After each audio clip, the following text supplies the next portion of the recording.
What is up, everybody, and welcome back to another episode of Drawing with Jack, a behind-the-scenes podcast for Cox in Space. I am your host and friend, Skip Marazzi, here with Jack Haynes, our illustrator, and Jack McLaughlin, our very special guest for this evening. Jack McLaughlin and Jack Haynes are both very old friends of mine, as I was sharing in the green room. And I'm excited for them to meet each other and hang out tonight. So that's all the intro I'm going to give you. And here is Jack and Jack, McLaughlin and Haynes, attorneys at law.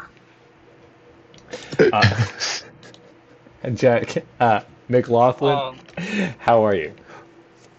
I am well. How are you? I am well. This situation is already getting to levels of absurdity that I wasn't really expecting. So do you have to tell us apart? How else will you tell us apart? I'm not sure. Do you guys want to pick nicknames like straight up the bat? I guess that'd be a good way to because it will continue to be confusing. Do you want to nickname each other since you guys don't know each other at all? From the sounds of your voice and appearance. I don't know about that. Do you want nicknames from Aaron Cosbiel so that he will so that they will be friendly and fun at the same time? Yeah. Okay. What's up, Aaron? See, and this is why Good. you guys need nicknames. I haven't talked to you in years. I know. Aaron Cosbiel, welcome. Here's Jack McLaughlin. Were you guys ever Cylons at the same time, or during one of those adventures? Probably. Yeah. I was Cylon quite a bit. It's fun. Yeah, it is. It is fun. I haven't played that game in forever. Well, to buy a new copy is like $200 and something or something. I have my copy. It's all set up to play. I just have to find people that are willing to play it. Yeah. Yeah, and Dan moved to Boston. So just outside of Boston, yeah. How can you? I could probably get Hector to play. I think Hector would play. Nice. Yeah. You one of you is a Cylon. Please be me. Please be me. Please be me. They always win. I know. Yeah. Well, that's the thing is you're always just disappointed when you're not the Cylon. Yeah.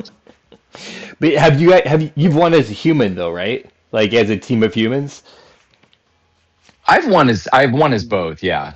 Yeah, team of humans victory to me is so much more satisfying than a Cylon victory. Because Cylon victory, the game is stacked in your favor. You have subterfuge on your side. So people don't necessarily see you coming.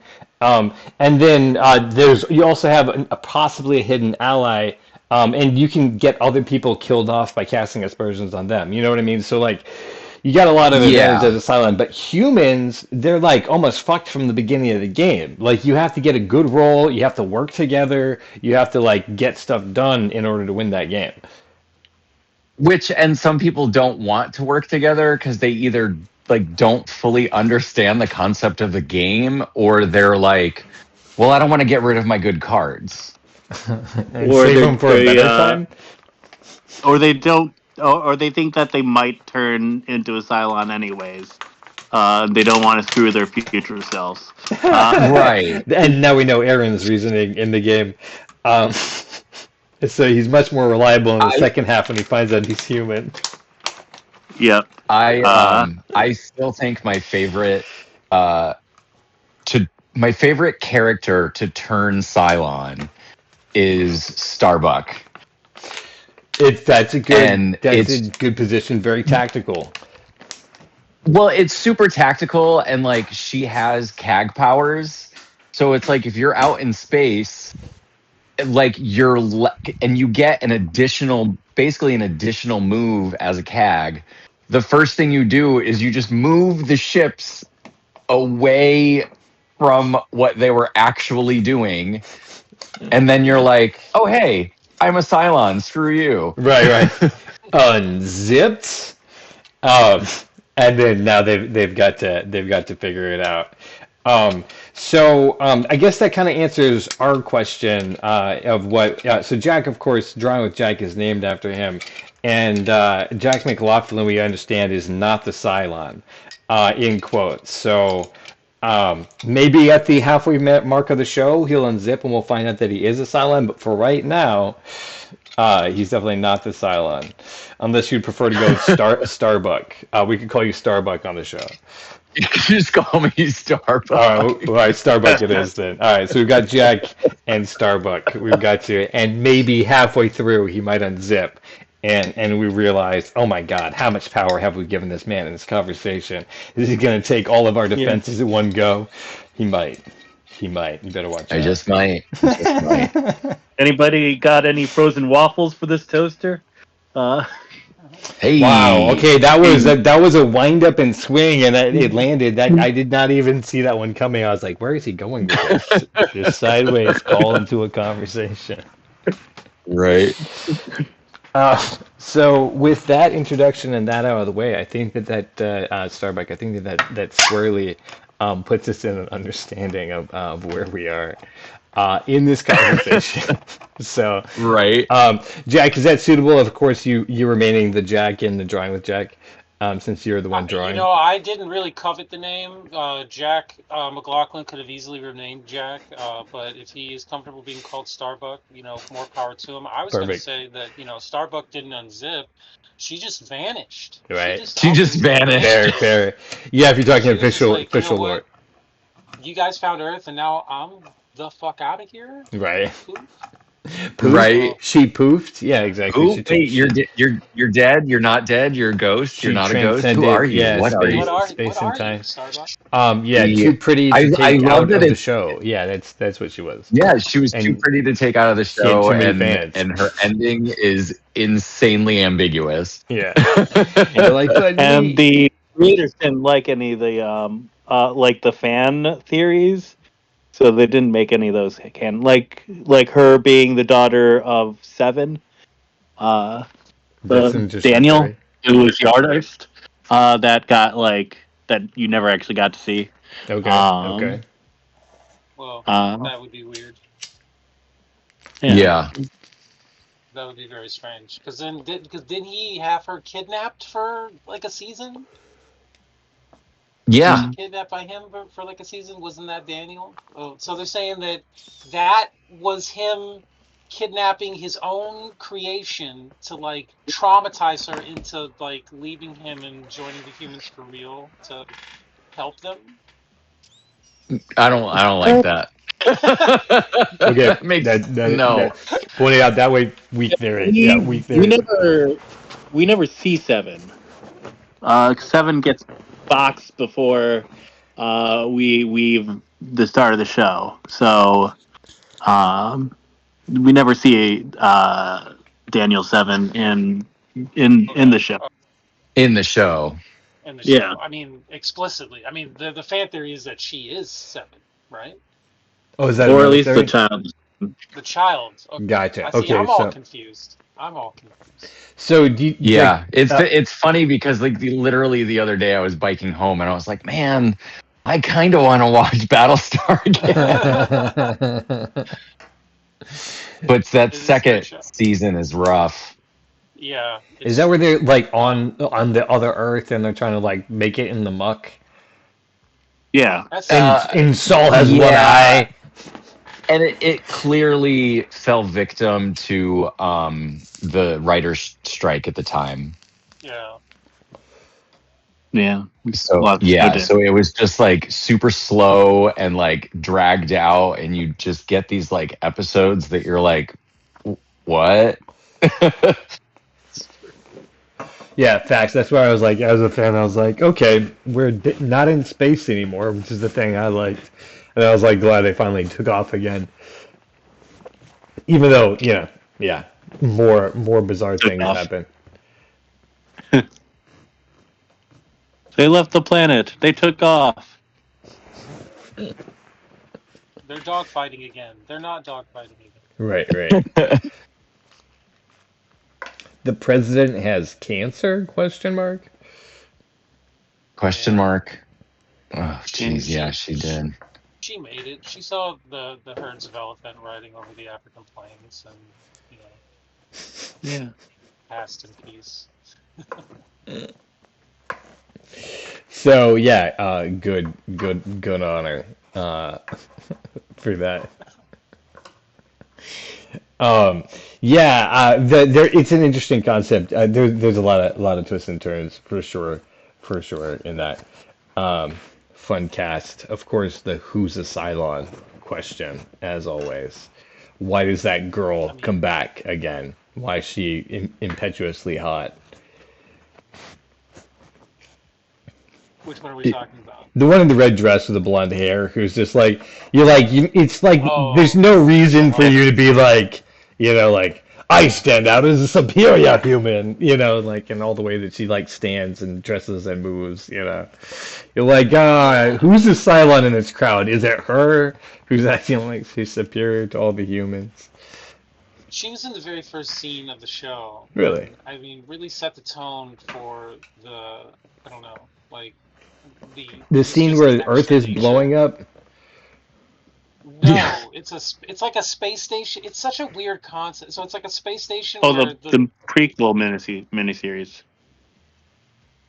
well, no, this is the very first shot of the first episode of the first season where like it's the guy going to this place where the Cylons and humans are supposed to meet. It's like this space station peace Oh, place. that's right. There's Yeah, I know what Yeah. you're talking about. It's like an empty room. It's all gray. yeah, Okay, yeah. And then she exactly. And shows up. the Cylons, yeah, they never show up, but they show up this time, and the dude is like, "What the fuck?" And it's just like Trisha Helfer in the red dress being Right. like, "What is love? Will you tell me what love is?" And you're just like, "What the fuck?" Yeah, Well, wasn't yeah. she? Doesn't she like have? Isn't it? Was it Gaius like right then and there that she was having sex with?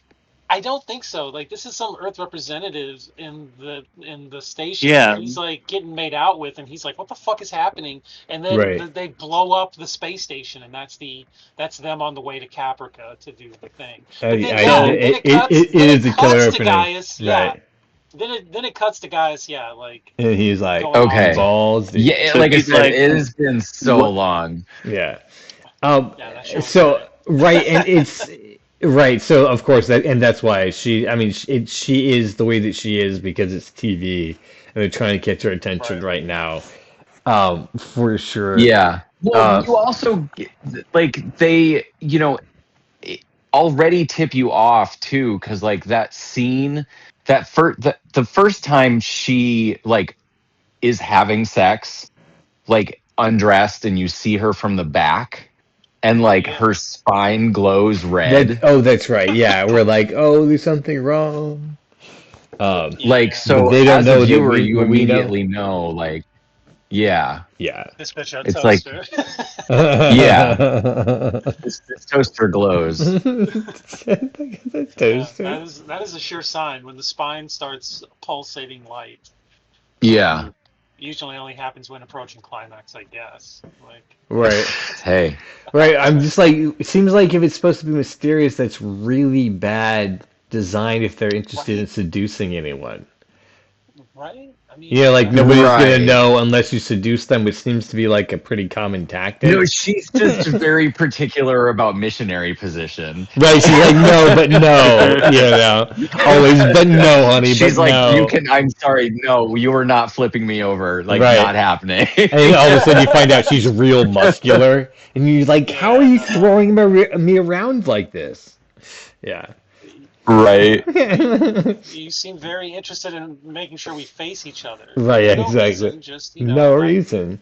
No reason. I must look in your I eyes. must look in your eyes. look deeply. It's a thing that I have. Can we use this mirror? Nope, no mirrors. No No mirrors, mirrors. no reflective surfaces. No mirrors. We can never shower together. Well, you could shower, just not, You always have to face each other. sexually. Yeah, you can't. You That's such can't. a You great can't. point because she tricked him, right? Like she had been using him the whole time to get like codes, defensive codes or something. Yeah. So she'd been with him for like a while, for months, and he Oh, never right. noticed a pulsating spine. Never. Right. Yeah, That's it's yeah. I mean, of such course, a it's for TV, but like, yeah, weird thing. yeah, Yeah. um, What a genius. yeah. Just doing their things. Gaius is a fun character. For serious, like if I could play a Yeah. character in that show, it would be Gaius's character, because I think it's fun to play the Weasel. Um, But and he turns it into uh like a cult leader. oh yeah, Yeah. and Wild Arc. yeah, there's definitely bizarro twists in playing Gaius. Um, Yeah. I forgot about that, Jack. I'm sorry, Starbuck. Thank you for bringing that back He around. becomes a sex cult leader. That's It's like crazy. because of course he Yeah. does. At the end of Yeah. Because of humanity, course he somebody does. has to. Right. There's not one guy who fought for survival not to do that. And then would be like, That was after he was the president that basically didn't give a shit about I like forgot. Yeah, he was the president too. Oh my Well, God. because it was like he like basically had he had a breakdown or something, and that was his like way of like coming back up again because he started like teaching like the prophecies or whatever. That's so right. But Wow. he was Yeah, just yeah, using yeah. it. But at the same time, you're like, are you teaching that, or are you just using that to get laid? Right, because of course Gaius's motivation is being a weasel. Yeah.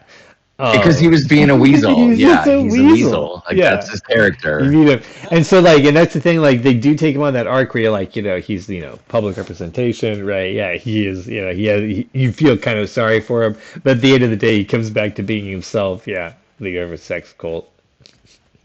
Yeah, leader of a sex cult. This is what you wanted all along. Yeah, this That's is what you're exactly going where I for. want to be.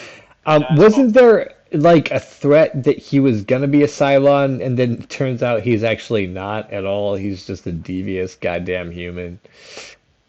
Yeah. um, Yeah. I think he they were wanted gonna to be a blow. Cylon. He Yeah, they probably were gonna did. blow him on an airlock like it was a Cylon. Oh yeah, okay, yeah. Yeah, like Yeah. there was the whole trial of Gaius Baltar, and then they found him like absolved of crimes somehow. I do need to go back and watch those episodes specifically. It's like, yeah, how are you absolving this guy who like let the Cylons basically enslave almost? Yeah. Right. Didn't he? Who was the Like person he was who like so nuts the treasonous. list? So treason. Right, exactly. So Like treasonous. the treason, the traitor. There was somebody who snuck like information to the Resistance on the planet. Yeah, Wasn't that the engineer? yeah. Oh, that might be What was Zero. his name? Gata. Iroh? Gata. Yeah. My So, knee. Zero. I don't feel my knee anymore. Or something. He says, "Oh, it doesn't hurt anymore," and then he gets thrown out the earlock. Oh wow. Dang.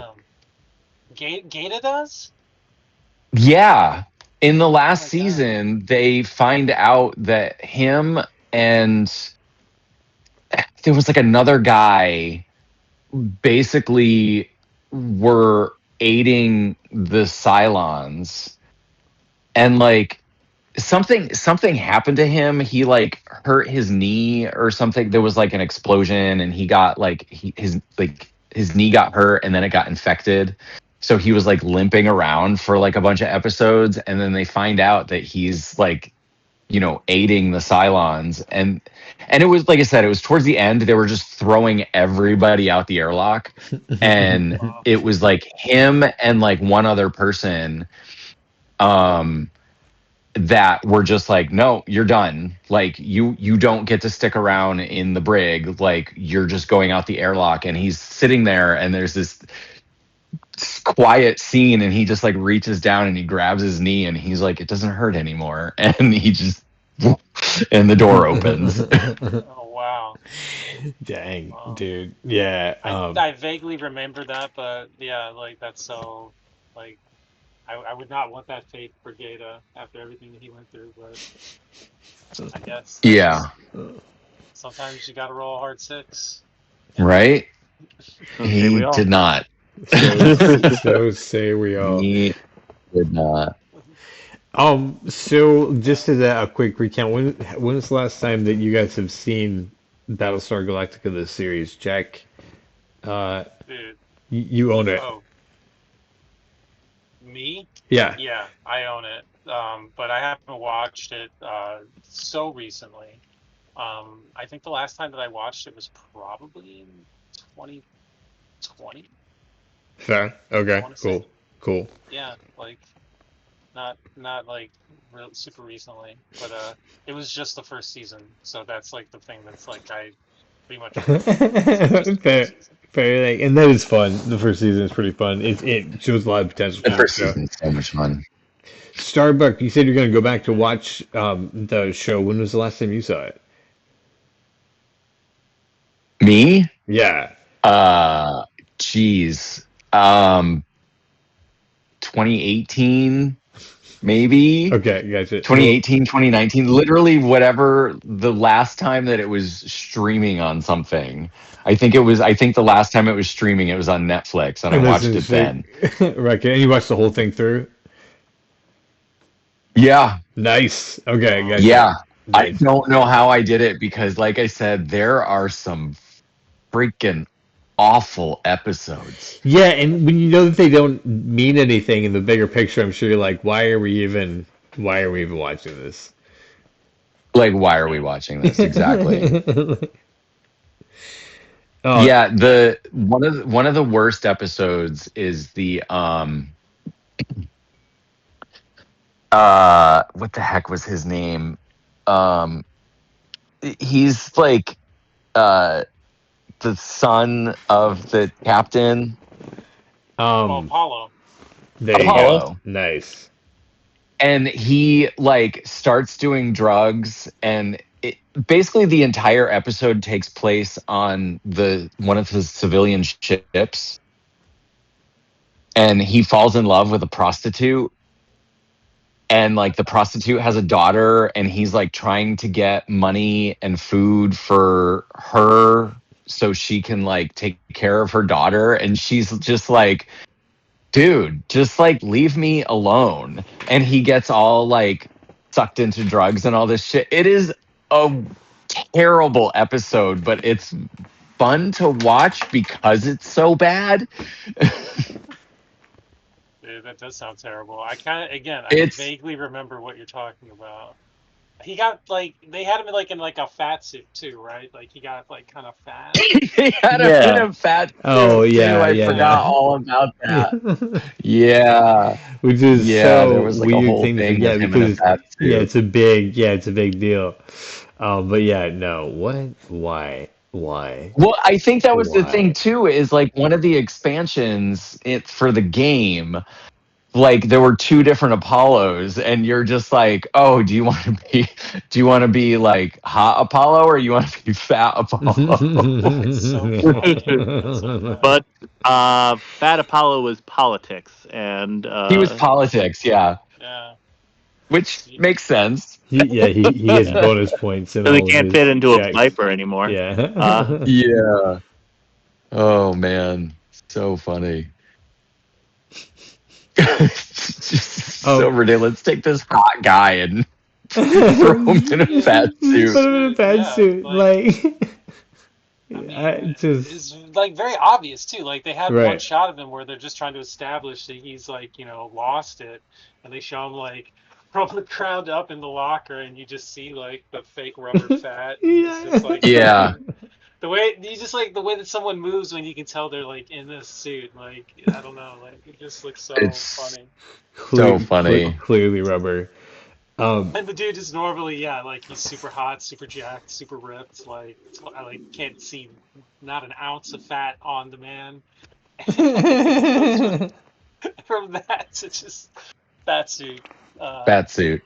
Apollo. Yeah, it's just, Would you call They're me like- Pudgy Port Lyric? What you're telling me But once again? it's just funny Fat. too, because like, there's all the episodes about like food shortages and water shortages, and I'm like, okay, yeah. who did you kill to get fat? Right, Like, yeah. Exactly. He's How are no you- longer on yeah. rations. It's now just human flesh. Oh my god. You have to really let yourself go. You just like eating anything. Right, I yeah. don't. Yeah. Like, He's Yeah. Tartuga, um, whoever that Frenchman is, who ate everything. I I don't mean, know who you're talking about. Deep cut. I will have to look it up to give you deep cut. the full word. But Aaron, when was the last time you've seen Battlestar? It was at the Vortex. That's So like that long ago. 2008, 2010? Something like that. Yeah, Yeah, that like was the last time I'd seen it too, when it first came out, basically. Yeah. yeah. I So mean, It's yeah, fun. Well, I it would was watch big it in the it again. was I guess. big in the vortex. It was very big at the vortex. it Oh was. yeah. It was a celebration, which is why it was fun, to watch Battlestar with everyone who was excited about watching Battlestar. So even Yeah. the episodes that weren't fun were us like joking around and like making fun of the characters and like because it was all comedians in that house. Yeah. Right. Or in comedian adjacent, friends who were also as amusing as the people who took the stage. The guy I was trying to mention was Terrarer. Do you know this guy? Who No. was renowned for eating everything and was at one point was had to be kept from the when he was in the hospital he had to be kept from the nursery because they either he was suspected of or they believed that he would eat one of the babies. Um, he had like a What? insatiable Oh, fat bastard. appetite. Um, I'm sure that's where he got the I'll idea eat your from. baby. Yeah, and he's like, we won't make him I French. want my baby, We'll make baby. him Scottish instead, because he has a personal axe to grind being Canadian.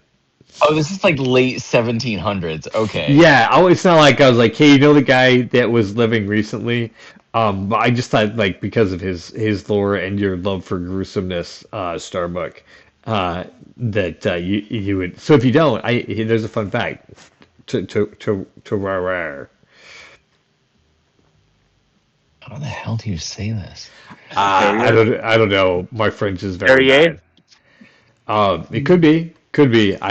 My French is very bad. I was trying to give you the essence of all the letters that were there, so you could figure out what the French pronunciation was, and then I've done my homework as much as I'm willing to do in this time How do you of spell living. it?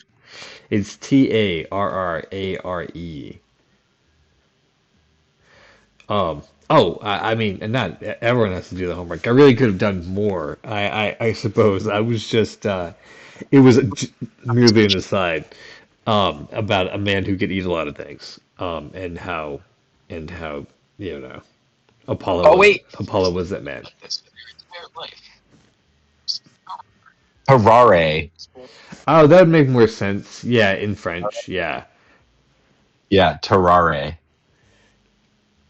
Yeah. So there now we all know. Now we all know. Yeah. And we're Now we better know. for it. Yeah. The pronunciation of a man who could eat all things.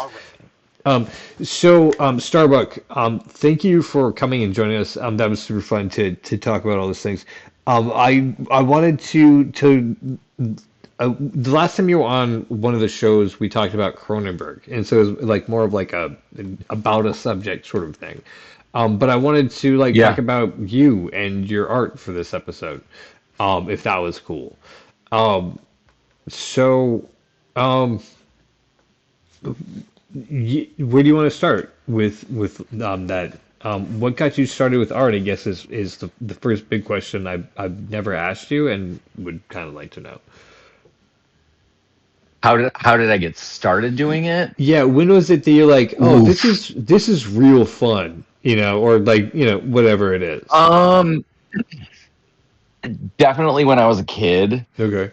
Uh, I God, I honestly don't know how old I was. I'm like old enough to go for a mile and a half walk by myself.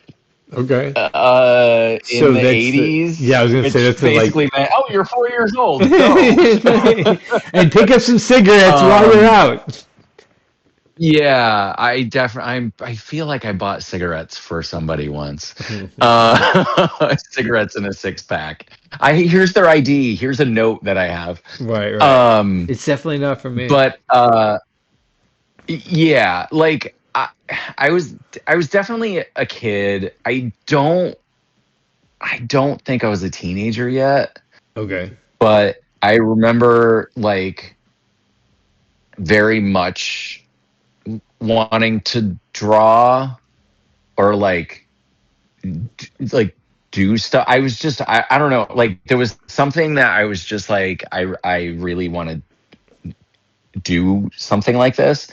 So my mom like got me classes with this woman who like I said, she lived like 1.5 miles, 2 miles away, something like that. And she taught drawing classes in her basement. Okay. Cool. And it was her. She was probably in like her like 60s. I'm gonna say she was in her 60s. And there was me and like 2 or 3 other people. I want to say 2 other people. And they were older. They were just like moms that needed to get the fuck out of the house, you know? And then there's me, this little kid that's just like, I want to draw. So I basically like, it was, if I remember correctly, it was all charcoal and pastels. Okay. Because the funny thing is, actually, now saying that, I could actually find out precisely when it was, because I still have the box of my very first set of pastels. And like I still buy that kind of pastel and like just put them in that box. Interesting. Okay, gotcha. So Does that remind you of your pet? This box has seen better days. Aaron, what were you gonna say? So my mom bought it for me 12/5 of 1983. 83. Wow. I was hold on. -1. Take a while. Possibly conceived. It is Rembrandt soft pastels. It's a 15-pack. Guess how much it was? In 83. In 83. Wait, so how many is in it? 15. Okay, so in 83, I'm gonna guess it was probably like $1.49 or something. No. That's way low. Oh, really? Okay, I gotcha. was gonna say it was 679, 689. Yeah, it's $15. 15 It was bucks. Wow. Whoa. It was $14.95. Oh my God, you guys get out!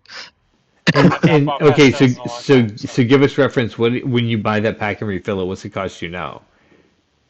I think a single pastel, the same size now, is around $5 to $7, depending on the color. A single pastel, not 15. It's a single, Yeah. a single stick. You're yeah. like, you know what? We're really being extravagant when we've gotten 2. For Yeah, with the it's price like of what we bought in the 80s. quintupled in price. Right. Wow. Yeah, I really Yeah. want to know. I wonder. Yeah. So I was 9 years old. Okay. Okay, guys, so you just did the math. Okay, cool. That was the purpose of it. Okay, that's awesome. So, it was something you said you're like, hey, I want to do, and your mom was like, all right, cool, go check this out, and there you go, you started doing it. And what kind of stuff are you doing with pastels and charcoals? Still lives? It was all still lifes. Okay. I think my mom still, I can't remember if I have it or she has it. I may have even done something to it since, but Like turned it I into something distinctly else? remember. yeah, drawing a it was like a something that looked like some sort of plant. It was like a lily or something like that was like in a vase. And I drew it, and I was 9 years old when I drew it, and like, I think I looked at it. Like the last time I saw it, I looked at it and I was just like, ugh, what fucking ever. And in hindsight, I'm just kind of like, dude, you drew that when you were 9. That's pretty fucking good. Right. You think the first thing you're actually like, all right, I'm trying to do it. Yeah. That's cool. So took a bunch of drawing classes then. And then when I got to middle school is when I was actually, able to start like taking art classes like in school. Okay, I got you. So of course I always took an art class in school, like always. To the point where I remember in high school when it came to my senior year, I was like, hey, what do I do? I've exhausted all the art classes in this particular direction. Had I thought about it, I would have gone and taken photography in high school. Right. But I never, for some reason, I never made it over there. I didn't make it over to the photo department. Well, it's like we think one thing is art. I think as kids, and then the more we develop as artists, I think the more we see how creative skills can be used in so many different mediums. Yeah, and personally, it's interesting. Oh my God, could you guys stop doing that? I'm really, really sorry. If you guys do want to know who Jack is talking to, I'm sorry, who Starbuck is talking to, the kitties are in the chat. Pictures of kitties are in the chat. Just so the kitties are in the chat. In case you're like, are they cute enough to be that and they're rambunctious? And they are. mean, like I said, they're 3 months old. Like they are little terrors. There's three of them.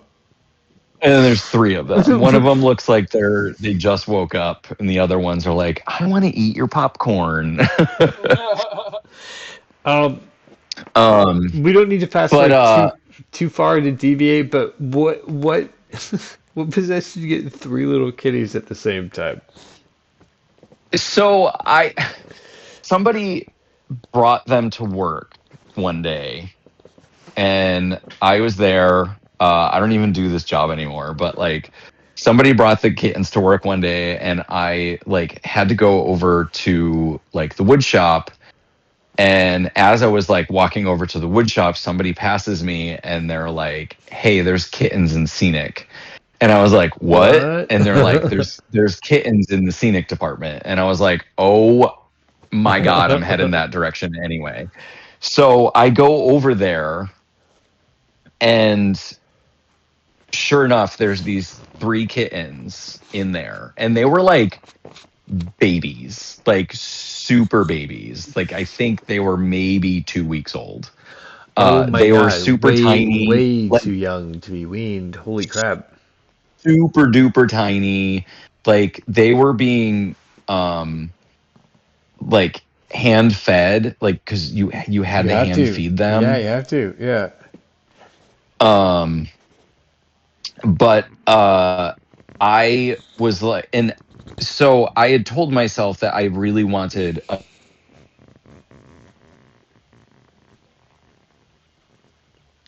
Oh man, that is a terrible time to have lost details on this story. Oh no! I was like, did I? I was just you promised yourself you wanted a Starbuck? Oh my God! Did he just turn Cylon? Dude, just ambiguously. See, Starbuck. Am I still there? There you go. You are now. Okay. Welcome back. Oh, I think I know what happened. I was trying to post something in the chat, and I think when I was looking for it, it cut me off. Fair. Okay, I gotcha. So the last thing we heard you say was you promised yourself not to, that you wouldn't something. Oh, I told myself that I wanted to get another tuxedo. Oh, gotcha. So sure enough, there's this little tuxedo cat in this little like container, basically, this Oh little my cage. God. So tiny. That was like being fed and like just fit in my hand, like super tiny. So I held on to him, and then the tabby is his sister. And I was like all about, like, she was super cute too. Like, yes, I'm talking about you. And I was just like, okay. And I was like, well, are they going to be up for adoption? And the person that brought them in was like, yeah, totally. And I was like, okay, well, I'll take these two. It was like, like I walked into a restaurant and I saw cake and was like, I'm eating that cake. Right, fair. Like, the toxoplasmosis is strong in like, this one. Yeah, I didn't want to split up the brother and sister. Right. And also they're like mini versions of my previous two cats. Oh my so I was like, okay, this is like a sign. Right, they just scooped from the same energy. Yeah. And Turbo was also in there with them. And he, like I said, he's like a week younger than they are. So he was super tiny. He was the tiniest of tinies. And like they were just like sitting on him and like, not beating him up, because I don't think at that age they're really, they're just trying to find food. Like they're like, we're gonna sleep, we're gonna poop, we're gonna sleep some more, and then you got food, we're gonna eat that. We're gonna eat like that that's all they care about. Right. And sleeping on top of each other because they're small and warm. Right, exactly. But so when I went to go visit them, so they got brought in again, and I met them again, and I was like, oh my God, I still want them. They're still adorable. And then I went to go meet them at the foster mom's apartment just to see like how they were doing and like, if I still wanted them and whatnot. And I saw how well they were getting along with Turbo. He's the gray one. Right. Gotcha. I saw how well they were getting along with him, and I was playing with him, and I was just like, I'm just gonna get all three. Toxoplasmosis took over, and you're like, what? Kitties need love and affection. They are quite the pair. They definitely love each other. I mean, they're bonded to each other. So if that's what love is, that's what they're exhibiting. Yeah, and like, my adult cat, like the first week was rough for him. He's still like, why are there toddlers in the house? He's how old now? He's like 17, like 16 or 17. Oh my God. Oh my God. So he's, and he lived alone for the last like year. He lived alone. So he's just like, what did you do? Right. Why did you bring these creatures home? But he like will finally sleep on the bed with them. He's not sleeping with them yet, but they're on the same surface, which is good. Right. Kind of won over. But they all kind of eat together. Like I separate his bowl is separate from theirs, but he's been much nicer this week than he was last week. So he's getting there. But he also, I think he came down with like a little cold, so I have to take care of that. But okay. But yeah, that's the story of the kittens. Thank you for going on that deviation, because I needed to know. All hey, everybody wants to know about cat. Needed to know. So you said you took all the classes in high school for art. and you said, "What else can I Yeah. do? What else can I take?" And then you said, "In hindsight, you should have taken photography." But what happened Oh, I instead? didn't. She so the like head art teacher um she was like, you can do whatever the hell you want. She's like, just audit this class and you'll still get credit for it. Huh? And I was like, okay. That's She's like, awesome. but like you can literally do whatever the hell you want. Like And I trust you, like because I had her for 4 years. right, right. You know, like she knew me. Like she was one of those teachers, like if you were about to get in trouble or you were like skipping class or you just were like in the hallway when you shouldn't have been in the hallway, like you could like turn around and like run to her classroom and grab a pass and just like grab whatever writing utensil was nearby and like copy her name on it and she would vouch for you. But What? later on she'd be like, what did I say? What did I agree to? And like, what were you doing? Right, right. So like, you know, like if you were doing something really stupid, she'd be like, oh, okay, you can't do that again. Like, don't do that again. Otherwise she's just like, you shouldn't have done that, but whatever. Oh my God. Yeah, So but fun. I remember I never finished. I honestly don't even know what happened to everything, but I was spent the majority of senior year trying to like both paint and draw like this underground this painting of like a dragon and like a woman in like this underground cavern. Huh. And Wow. I could never get couldn't figure out the dragon. I couldn't figure out the dragon, so I gave up on it. Oh, yeah. But the funny thing is that like I painted the entire background for it. So like I had the cavern and I had like the general idea that where I wanted this guy, but I was never a like I never really I didn't do like figure drawing or you know, fantasy drawing. Right. Like Right. if I was drawing something like that, I was copying it. You know, I was just like, oh, let me just copy this drawing.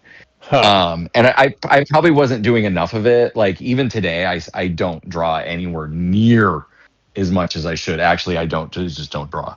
And I should. I It's so really funny. should just start drawing again. That was the thing that you were saying about where you started because I had never seen you draw like any of your drawings or any of those things. So I was thinking how interesting that that's where like the roots were.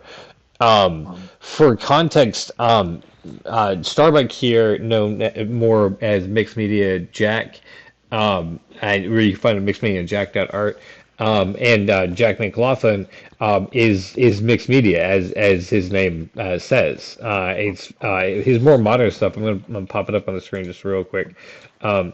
Is very bright and very colorful, but also has like real life objects incorporated into it.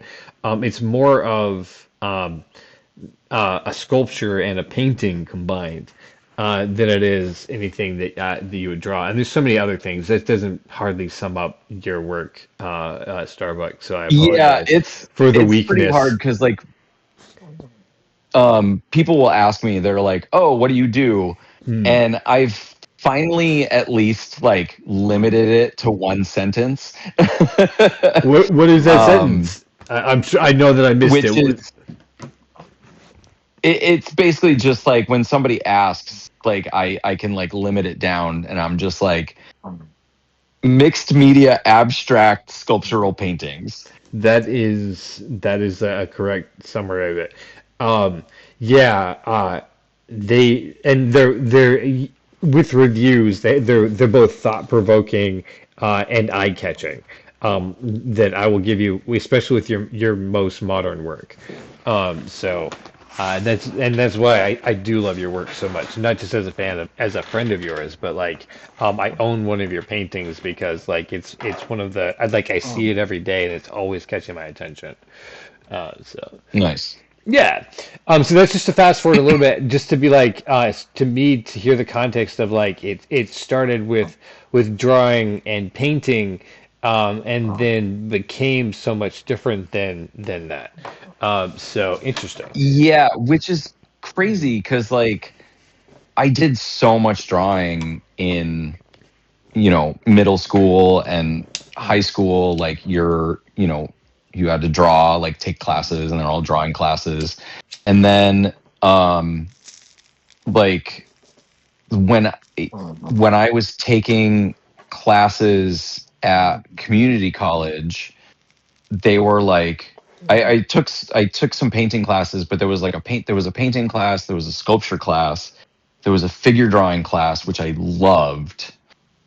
There was just a regular drawing class. And honestly, like that drawing class, the one that was just called drawing, The regular started class. off, it was so interesting because it started off as like this one thing. And the instructor would like, she would give us these assignments, and it usually had like a week or 2 weeks to do the assignments. And I distinctly remember somebody asking one day, they were just like, isn't that a painting? And she's like, isn't a painting just a drawing done with paint? And you're like, oh, And wait. the class was like, oh, she's not wrong. So she also was like a big fan of just like using different things. Like there was this one assignment, like we all had to show up with 3 different things to draw on and 3 different things to draw with. Oh, And that was it. And she just left it open.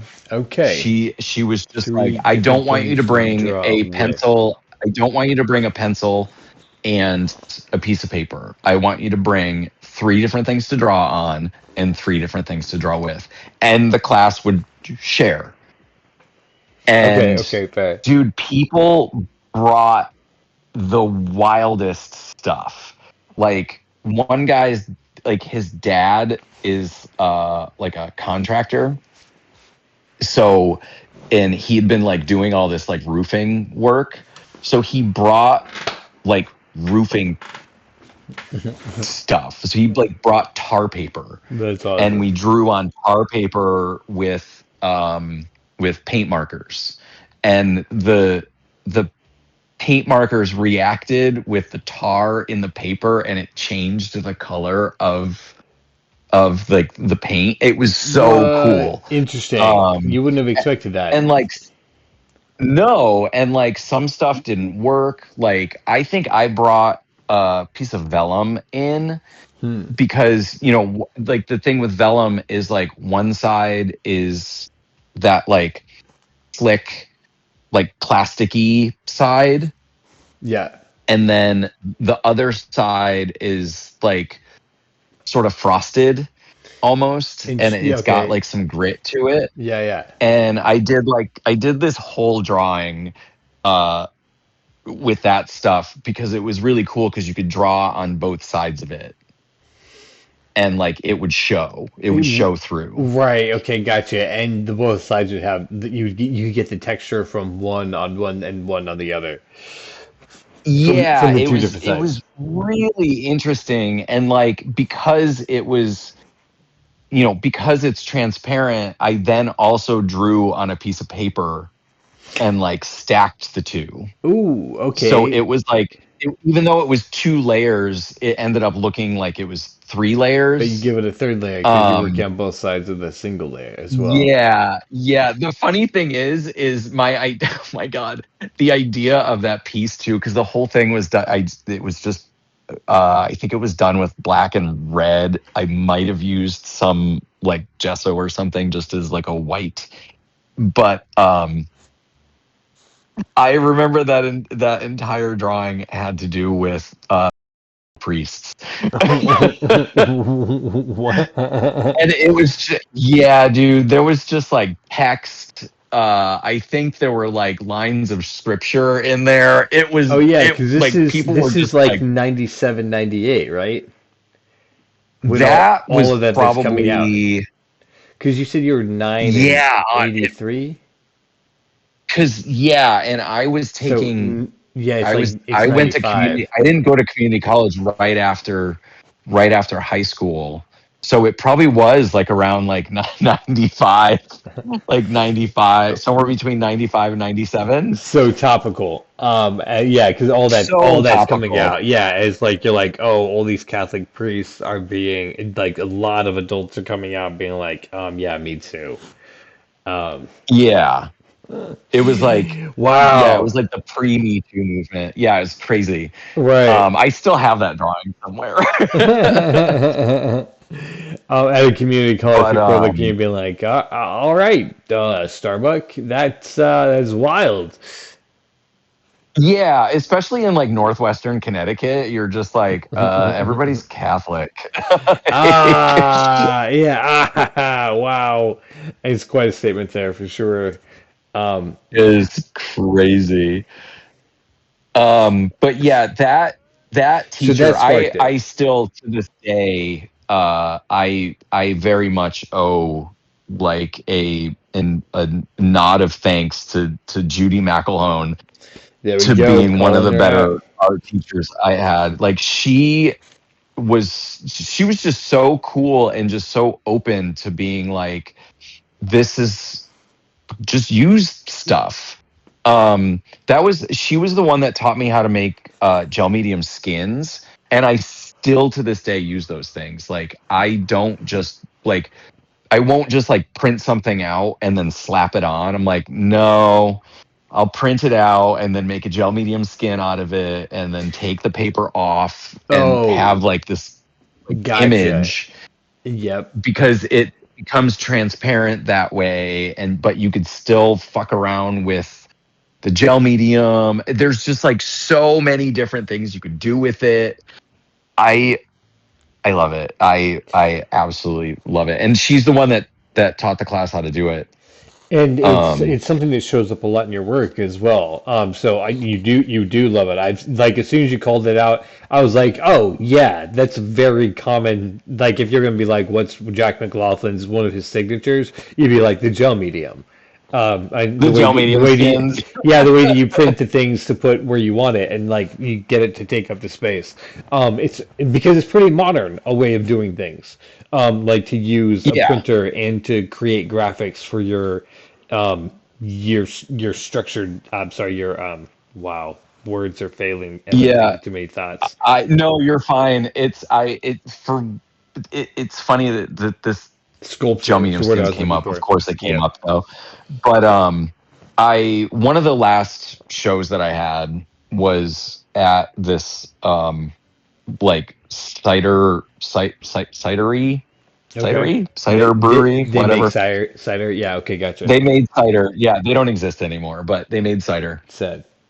And I had a bunch of paintings hanging up there, and it was like a mixture of like I had just finished a piece, and then I had like one or two other newer pieces, and then like a bunch of pieces that I did that were more colorful in like the early aughts. Okay. Not like directly after college, but like maybe like 5 years after college. But Brian Azzarello was there, and because he was one of my regular. When I worked at the bar, he was like one of my regulars, and I was like, dude, come. Like, I know you. We always like he and I would talk about art, and like the other people that he would sit with would talk about art and stuff. And he was looking at like a couple of my paintings. He's like, come here, and I was like, yeah, what's up? And he's like, what are all of these? And he's like, you use them over here, you use them over here. And I was like, oh yeah, they're gel medium skins. He's like, are you fucking serious? And I was like, what? And he was like, you put that amount of time into these things? And I'm like, yeah, man. Yeah, of course. I was like, there's a reason everything takes for freaking ever. Right. Yeah, exactly. And he's like, dude, I commend you, because no, I would never do that. And I was like, no, I know. I was like, he's a completely different style artist, you know, and he usually has deadlines, unlike me, who should make deadlines.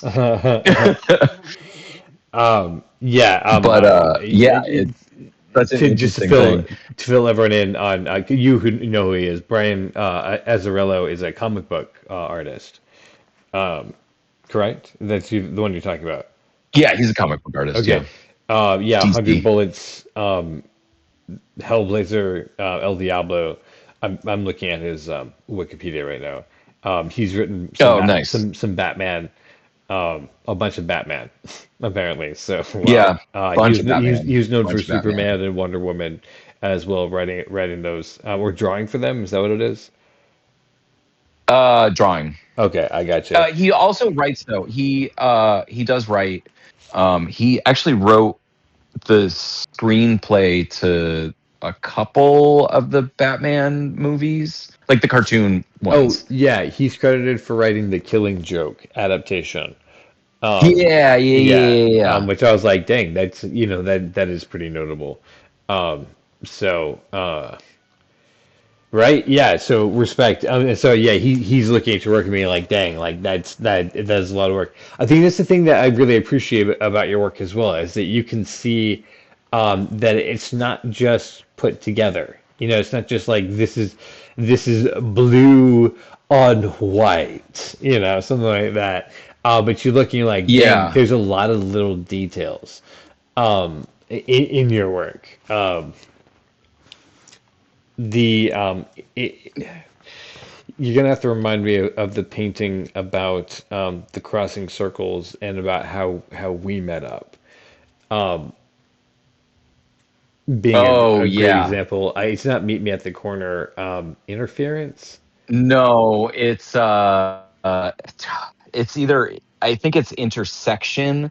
I think it's intersection. Intersection is the one I think it's intersection, because I did another one that's called intersections, but I think that particular one is just called intersection.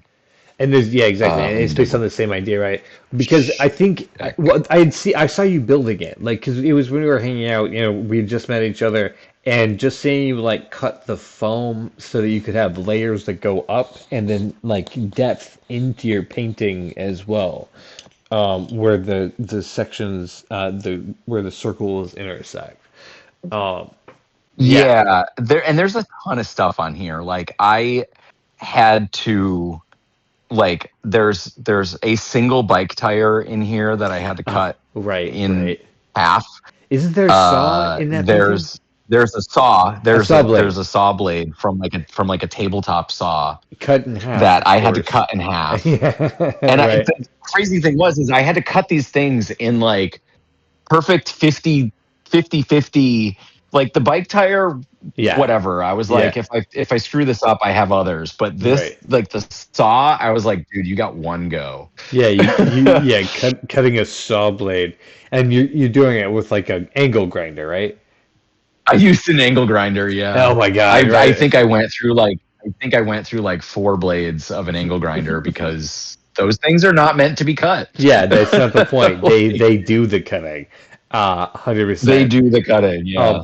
And so that's the sort of detail that when you see in your painting that you're like, that's just like you have to respect. You're like, dang, right? Like, maybe I don't know what you're going for, but you like you put in a lot of work to say it, and it's all points towards the same goal. Yeah.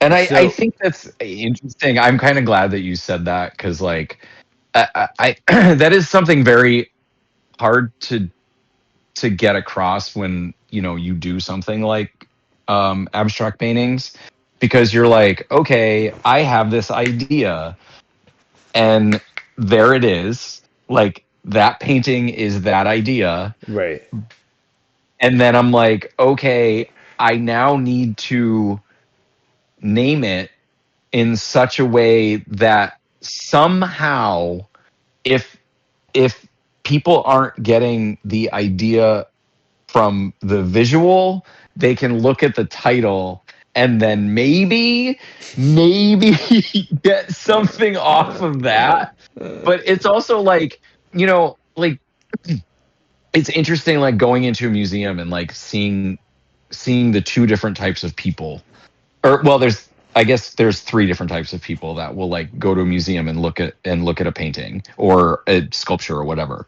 There's like the person that will look at the painting and be done with it. there. That's it. They've seen They're it. just like, cool. Right. They've seen it. They look at it. They're like, great. They might take a closer look at it, whatever. And they're just like, cool, next. And then there's the person that will do the same thing, but will read the description. If there is one. Right. They'll like read the description about the painting. And then there's the people that will glance at it and then they're like, I don't understand. And then they immediately go and read the description about it and then look at the painting. Right. I see. And I was like, that. okay, you're doing that backwards because this isn't always there. Like those little blurbs, like, you don't get those in real life. Like, if you see that painting hanging in a restaurant or at somebody's house, like, you don't get that little blurb. So you're just like, oh. Jack, did you have some thoughts? Oh, no, I'm just listening. Okay, I'm fascinated. I get you. So, all right, fantastic. So since I've worked the thread real quick, I'm just going to point out this is a Cox and Space podcast. It's behind the scenes. With Drawing with Jack, as we're working on panels for Cox and Space, the first scene of the first episode. This is the transformation of Luna scene. If you want to find out more of what we're doing, you can go to coxinspace.com. That's coxinspace.com. You can get connected with our Facebook, come on our show, and talk about what you find interesting, just like we're talking with Jack here tonight, Starbuck here tonight. And you can also get connected with our Discord, so you can come on, just hang out in the audience and listen to what we've got going on. Be mesmerized as our Jack Haynes is with the show. For us, get connected with our Patreon. If you like what you're hearing, you want to see Cox in Space, go full steam ahead with more action all the time. Become a member of the click, join the crew, and join as a science officer, a bridge officer, or a crew member, and get the show rolling. So while we've stopped, let me call out Starbuck Jack McLaughlin's website again. It's mixedmediajack.art. And you can find all of his work there, I believe, as well as reaching out to him. Jack McLaughlin, would you like to call out any other socials or things we should know about? I think my Instagram is pretty much the same. Yeah, it's just Mixed Media Jack. Okay. I'm not the greatest with it, to be totally honest. As is everybody, it turns out. Yeah, I don't know. I have a love-hate relationship, mostly hate relationship with social media. Yep. But I try to throw stuff on there when I can and when I think about it, and I'm like, oh, is this content? I guess this is content. Like, okay, I'll do that. Yeah, well, so for someone who's followed you for close to 2 decades now, because it's been a while since we've actually seen each other in person, I get so excited when I do see an update because I'm like, ooh, a new painting, or ooh, look at the way this painting has developed. So I know it's not in vain, even though I'm one person. Yeah, it does warm the cockles, if I can say that without being too censored on YouTube, of my heart whenever I see like you're working on a project. Cockles? Is Yeah, I cockles don't not think allowed? cockles is safe. Yeah, but you know what? Cockles of your heart. The censor isn't a person. Yeah. The censor is AI, and all they hear is what they don't want to hear. Uh, Dude, It's true. the censored stuff on YouTube is hilarious. It's yeah, there's definitely some things. I'm Uh, like, wait, you just censored that? What? I don't understand why you censored that. Like, it's so ridiculous. But yeah, that is pretty much my main social that I use. Is that. Sweet. And that's awesome. With that, we're gonna sort of segue back to you also. So thank you for that. I think I met you early on in the paintings, although I might be wrong about that. You came from Connecticut to Chicago, and we're doing like a grunge style. Is that right? Is that the next step for you artistically? I'll take that. Okay. I mean, do you want to? I Okay. Yeah, the funny thing is like when I came to Chicago to go to the Art Institute Okay. for painting, Fair. and I got into the painting department and very quickly realized that everybody in there was a pretentious fuck, and I could not You were at the Art tolerate them. Institute of Chicago. So of course, and you know that's why they were there. They expected you to be the same type. I can understand you're not that type, which is what I I appreciate just I about you. But I Yeah, and there was like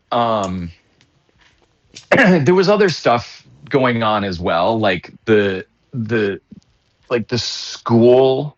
um you couldn't you couldn't use turpentine. You couldn't use turpentine, you couldn't use paint thinner. uh wait. there was like another chemical you couldn't use, and I was like, this is an oil painting class. Right. And How? they're like, yeah, but we don't have the ventilation. And I was like, so what the hell am I supposed to use? And they're like, oh, use terpenoid. And I was like, I don't like the way that stuff works. And they're Okay. like, yeah, but that's what you have to use. And I was like, no, I don't like the way that stuff works. I'm going to use turpentine.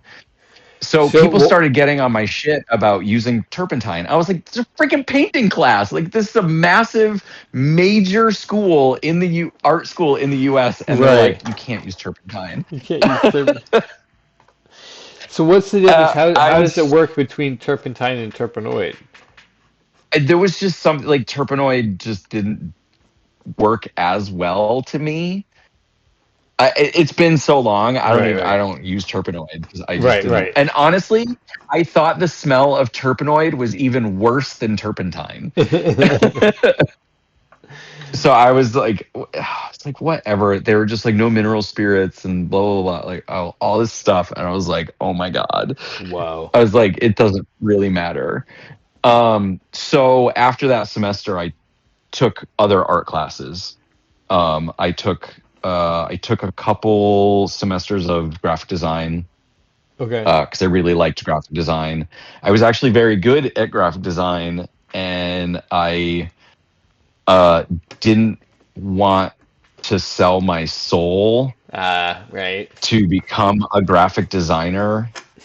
And it was probably one of the biggest ass kicks that I've like done to my, or not ass kicks.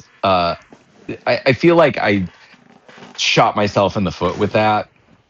You would have But been a who very knows? different person if you had done that. I would have been a very That's different all I person could had I say. done that. Yeah, I don't know if we would have met in Yeah, any sphere whatsoever I if you don't had done think we that. would But have. I yeah, honestly don't think we would have, because I would have had to have gone in a different direction. right, right. Um, It's yeah, and I just didn't want to do it. I was like, I like to do this. I don't want to be forced to do it.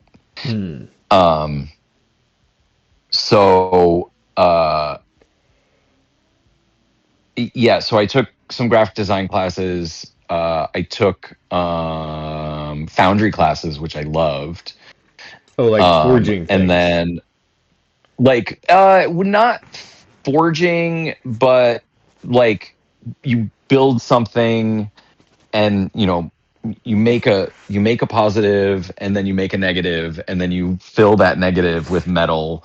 Oh. And then have to break out the outer thing, and then there were so many like I've seen the different process. That wow layers to that process. Yeah, and I loved it. And that's my thing is like my biggest thing about making art is the process. It's not the finished piece. It's always the process. That makes sense. Okay, I see. Because you have very process-ridden paintings. Ridden is not the right word, but it's definitely throughout your entire painting, right? Like every single thing has an element and a story.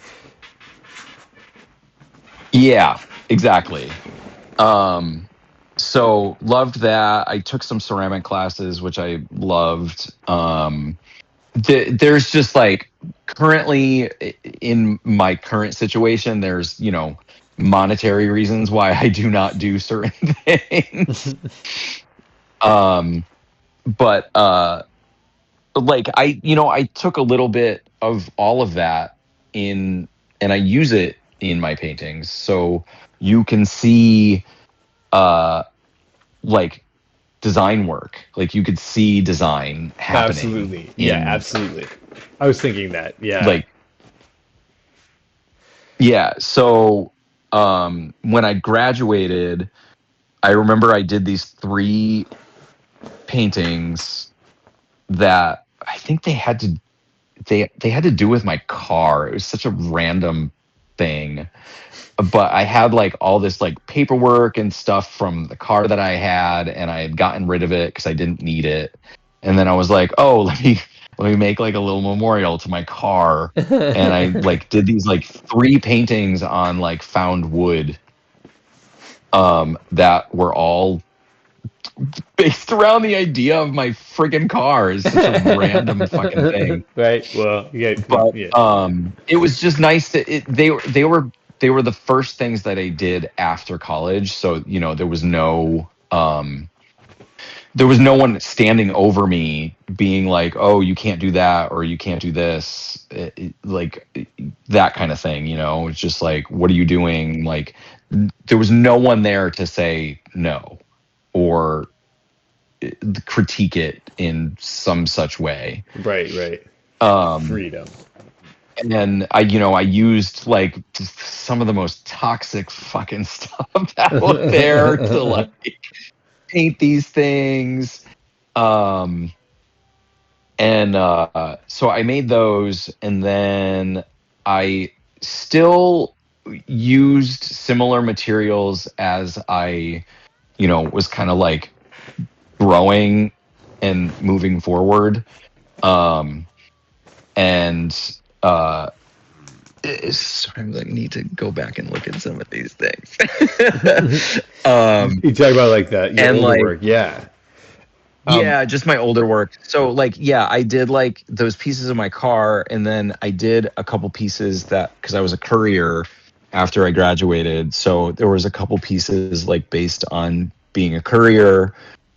And then like That's the ones started to move I remember into, seeing. Yeah, those early ones. It's like there's bike like, tires and there's road signs and there's like it's just so grungy and so like dirty, and then it's mixed it's into so the paint. grungy.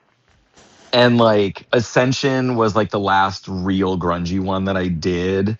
And it like or at least monotone grunge. And it was like it's about an elevator.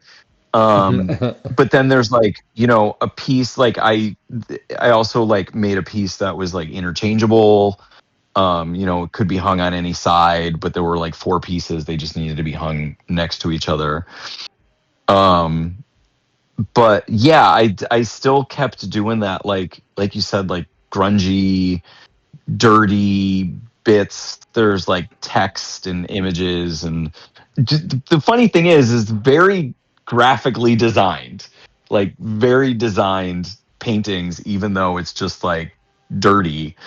Yeah, see, that's the thing that stands out is that normally in abstract art that is like this grunge, this like street art, it is straight up trash.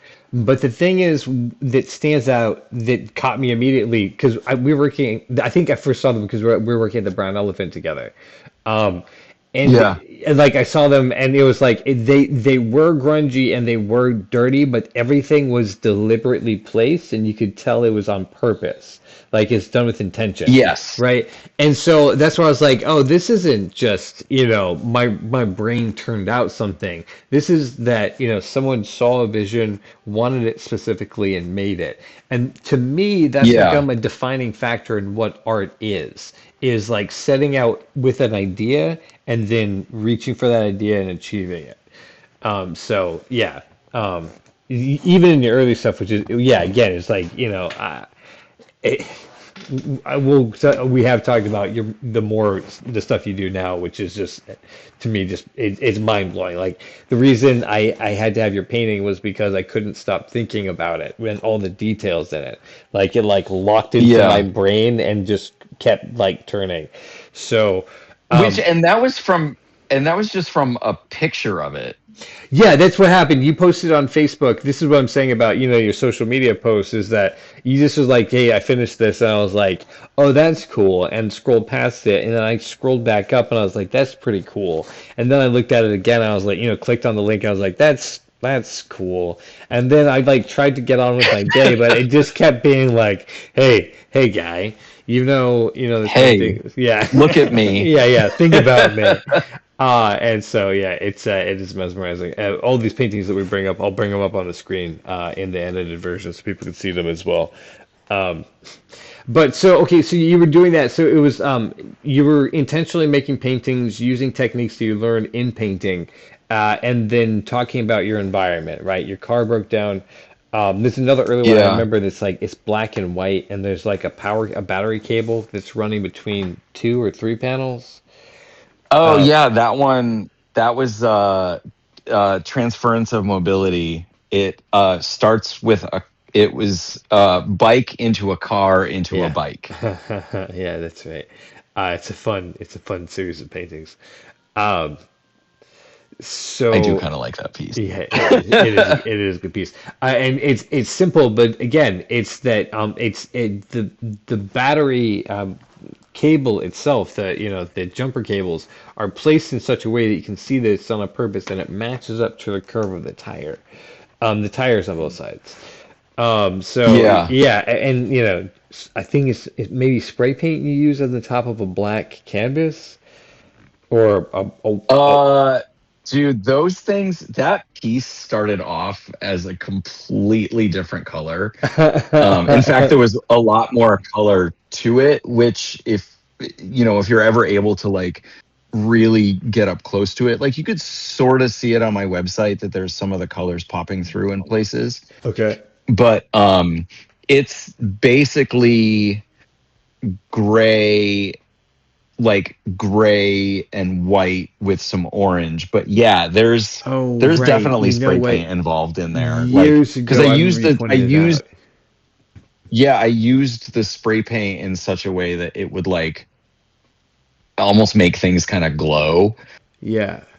Le- It gives like a little halo to certain things. And there's, oh my god, there's so many happy accidents in this painting.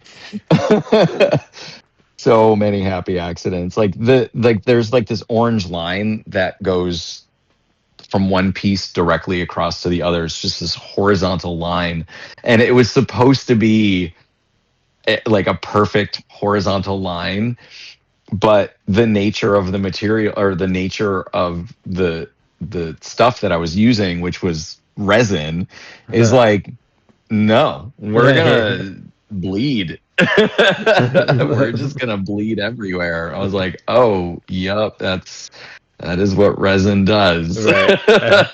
Like, of course. It's very hard to contain. um but yeah, it's like a bit of my way of like recycling old stuff that I don't Fair. use anymore, and Fair. like, but also trying to say something about it. um And like that one's, you know, basically about just like growing up. Like you start off with a bicycle and then move to a car. I moved to a car just because of where I lived, and like then I moved to a place where you don't need a car. Right. Yeah. Right. It's such a beautiful thing, and to Which is such a beautiful yeah, thing. be able to bike around.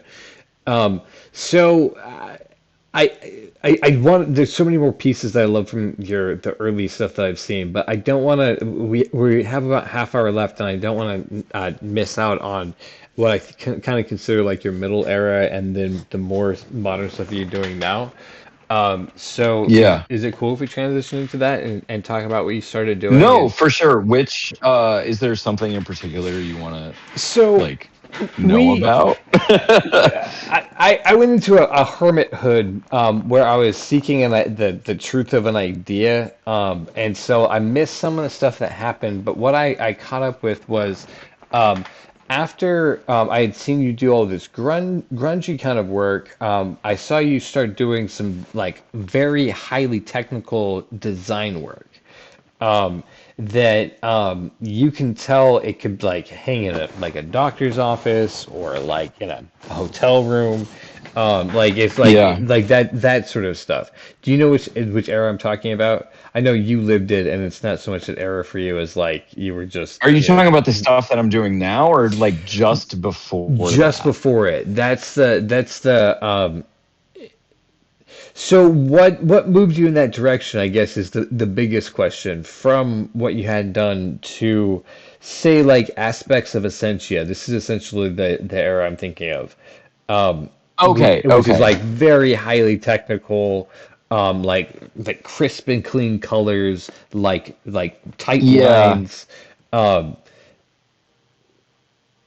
Um, Places you some have of been, where you okay, are, and have yet to be is an iconic example of what I mean. okay, yeah.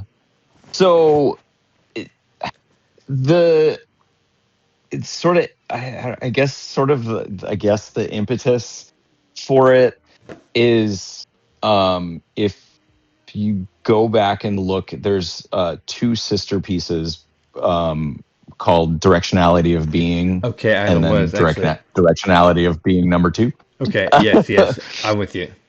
um so number two was one of the other paintings that I had done where I was just like, oh, I want to make a painting that you can hang on any side.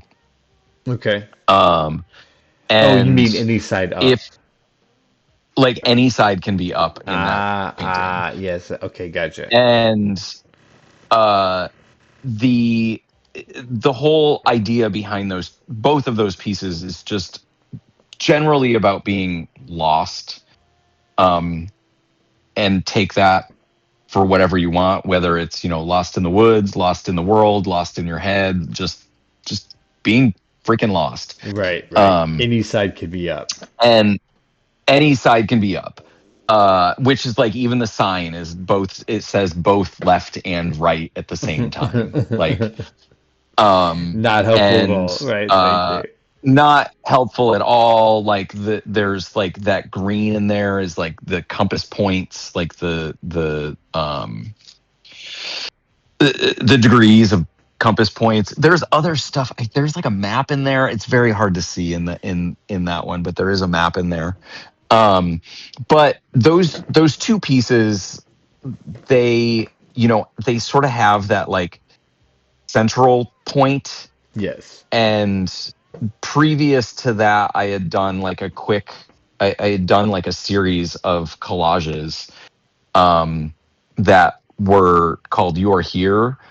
And again, having to do with slightly about like being lost, but also like living in the moment. And so from all of that, like I became sort of obsessed with like the You're Here dot.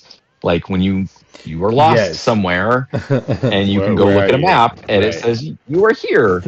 Um, It'll tell you where you are. and You can't be lost. sometimes you look at that, like you're just like, where in that dot am I? Like, oh my God. Um, but honestly, from those two pieces is when I think I really jumped off into like the like more geometrical side of things, but also because, and a whole lot of stuff is circles, and like a couple people have been like, dude, what's with the circles, man, like chill. And I'm like, man, we're No, all onions. yeah. Well, We and are all everything is onions. Like cycles. that's the Yeah. thing.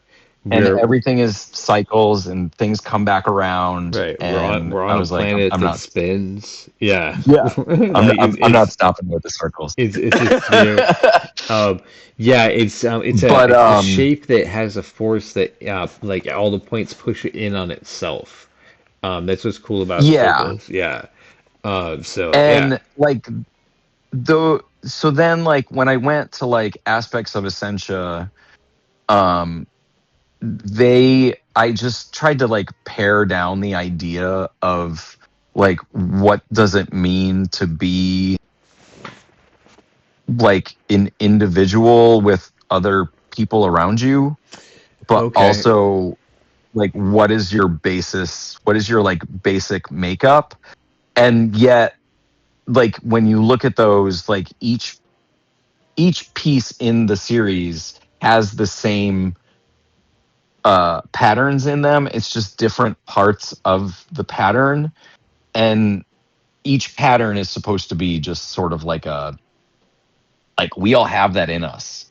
Like we've all got this thing in us. Like you've like this particular pattern, and but it's in a different spot.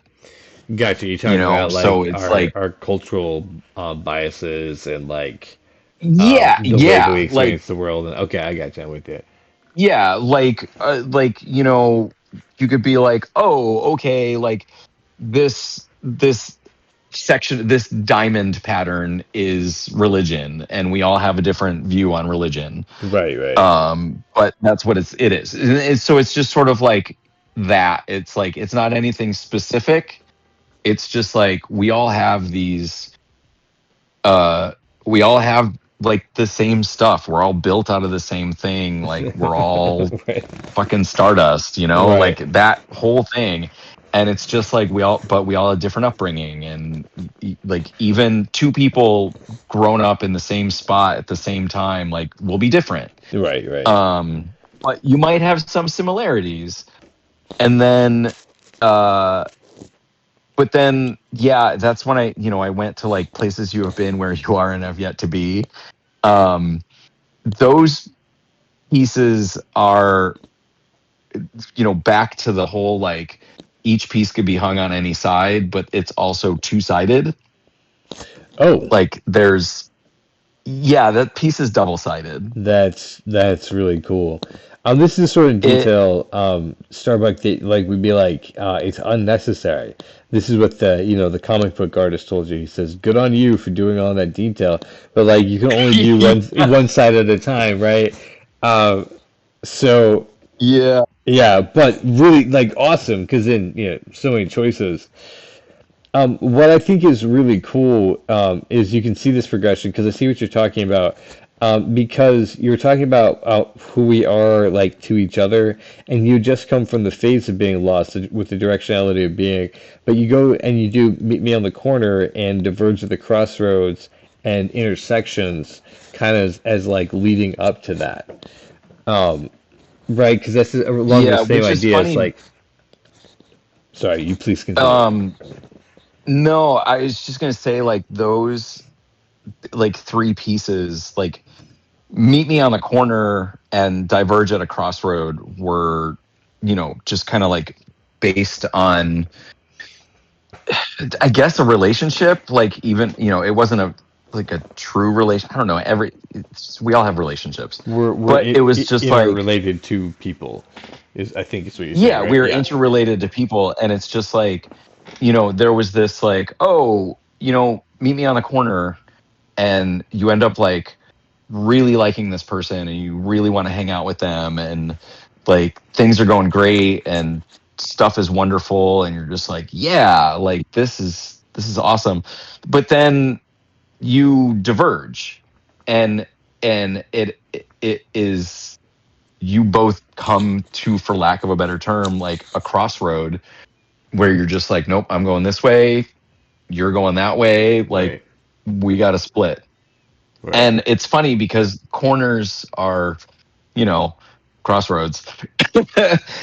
Right, But like they're both the the two same. pieces, like I also had to, like, when I did Diverge, I was like, how do I make the opposite of the other painting?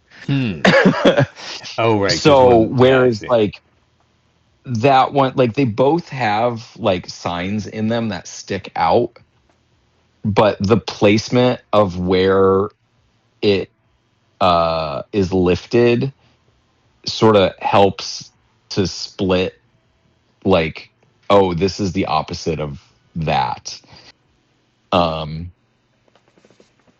Yeah, so but then intersections is just like, oh, it's these three people that are just like hanging out together, and like what are those interactions with those three people, and what happens when all three are together, and who bleeds off onto who, and does that bleed off onto the next person, and what did you carry over? But then at the same time, like, what do you keep hidden? What do you keep to yourself? Right, Like, right. what cannot ask barriers? You're just like, what walls have you put up The that? intersections never quite breach the map and the little ring in the center, right?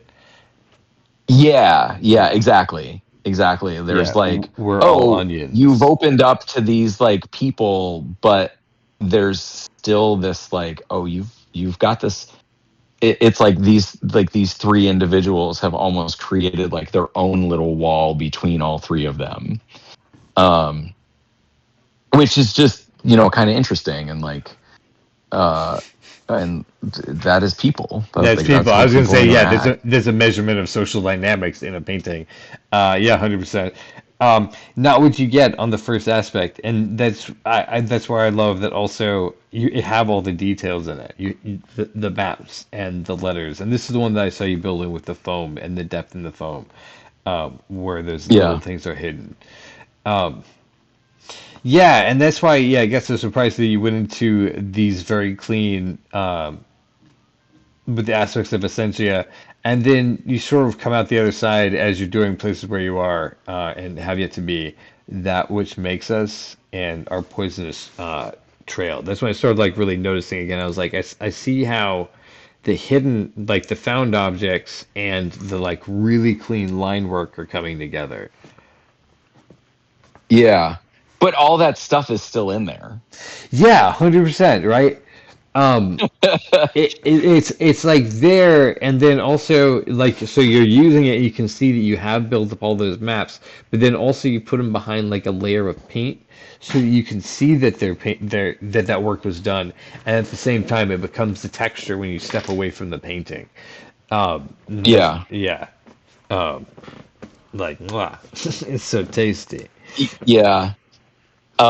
And then, yeah, they're all. I mean, I feel like so many of my things, like, I mean, seriously, my last 1, 2, 3, 4, 5, 6, so many, at least 6 pieces have been about just the relationships that we more or less have with people. City of Music doesn't count.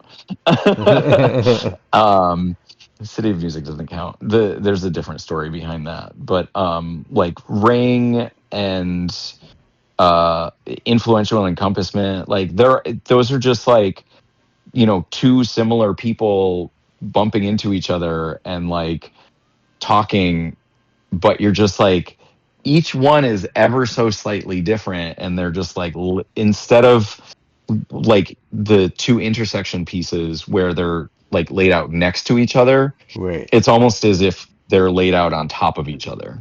yeah, I see that. Yeah. And I I don't know if I used it in any of these. I thought I used it somewhere. But like recently, like one of the big things that I've been sort of like, I always go back and like kind of look on, is the Taurus Yantra.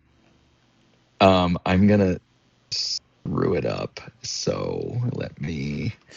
It is called the Taurus, and it is basically,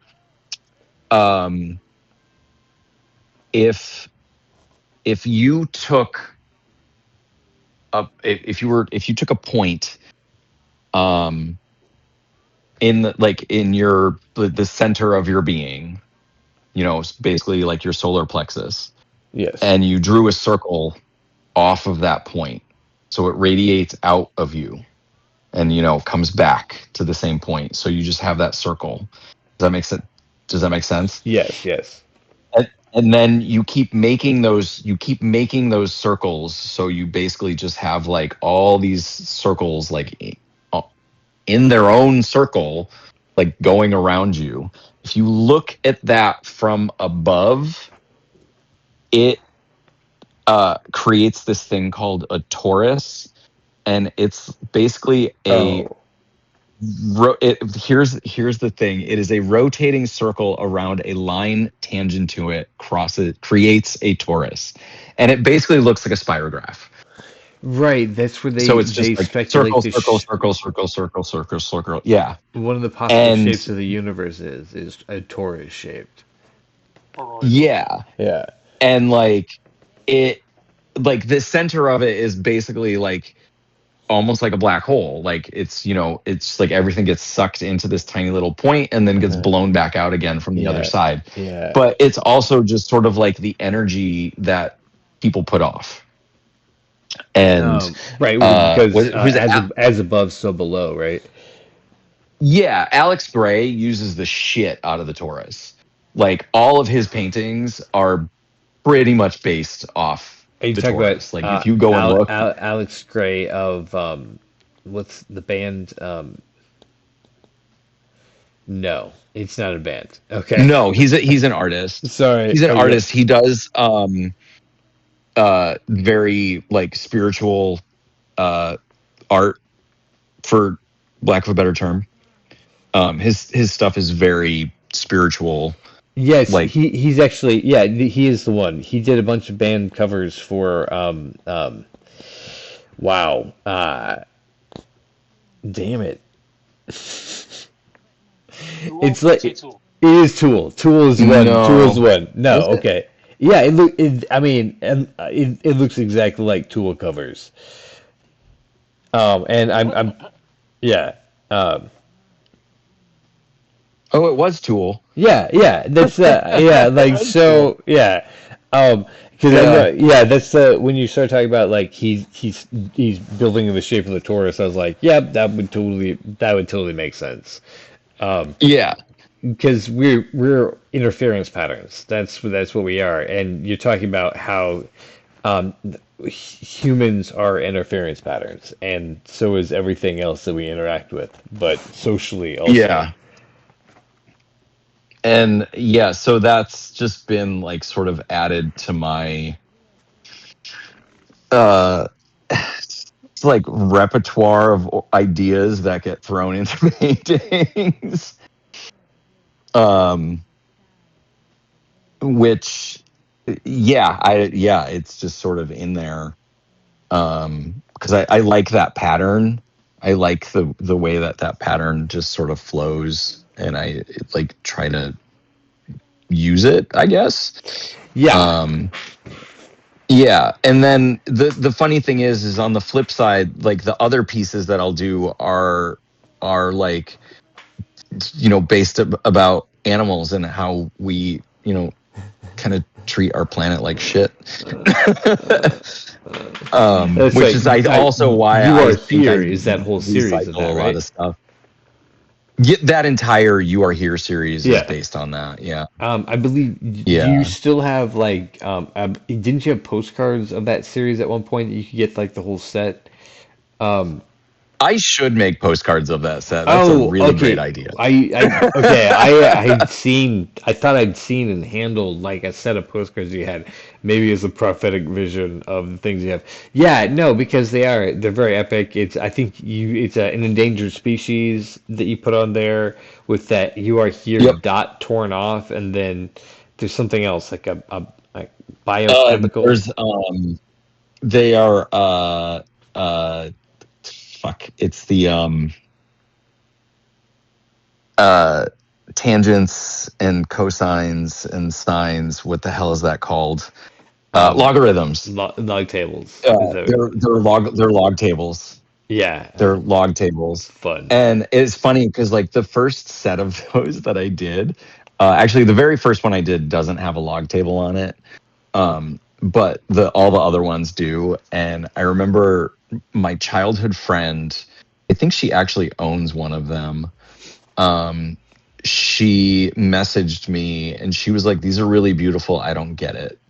And I was like, "Okay." And I was like, "What do you want to know?" She's just like, "I just don't." She's like, "They're beautiful. I don't get it." And I was like, "Okay." I was like, things happen. There are reasons. You were there.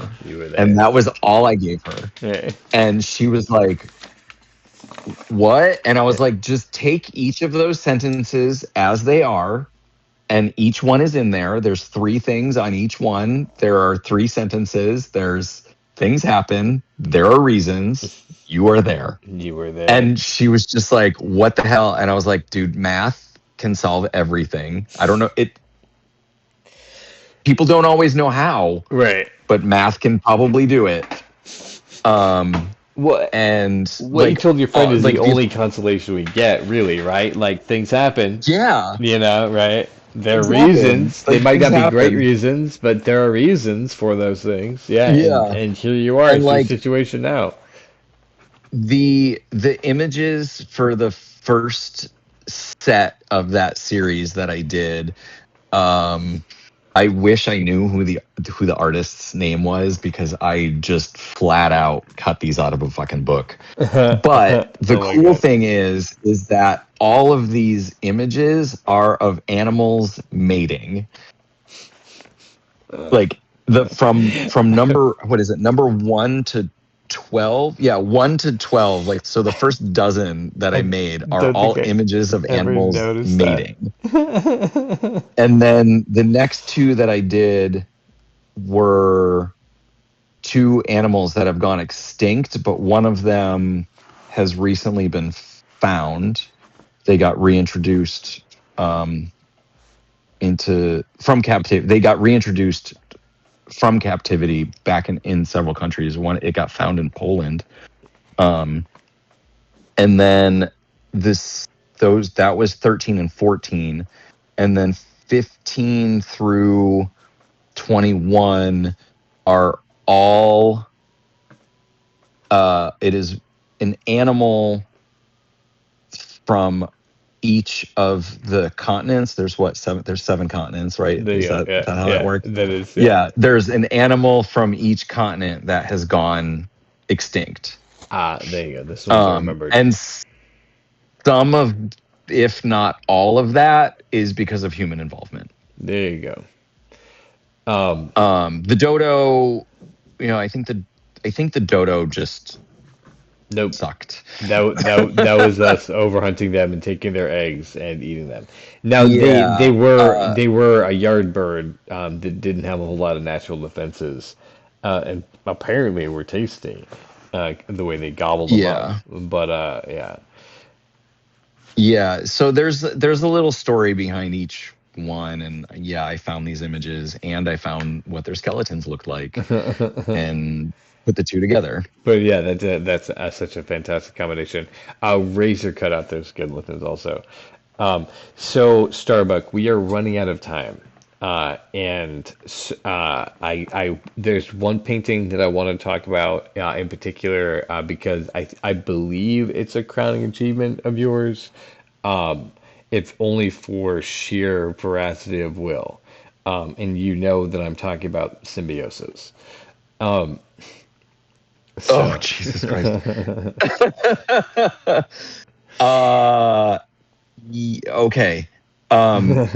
It is 64 8-inch rearrangeable squares. Yes.